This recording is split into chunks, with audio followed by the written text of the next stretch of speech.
রাগ কোনো ঘৃণা নয়, রাগ হচ্ছে জমে থাকা একটা অভিমান। আমরা রাগ সবাইকে দেখাতে পারি না। আমরা তাদের উপরই রাগ বেশি করি যাদেরকে আমরা সবচেয়ে বেশি ভালোবাসি।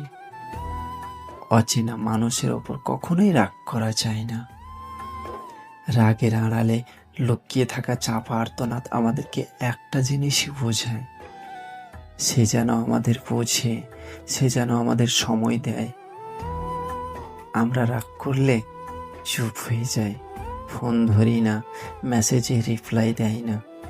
তবুও আমরা ভিতরে ভিতরে ঠিকই কাঁদি আর মনে মনে একটা আশা নিয়ে বসে থাকি, সে যেন এসে বলুক, কি হয়েছে তোমার?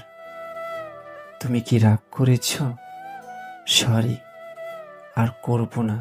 শুধু এই শব্দগুলো শোনার জন্য আমরা অপেক্ষা করি, কিন্তু এই রাগের ভাষা অনেকেই বুঝতে চায় না।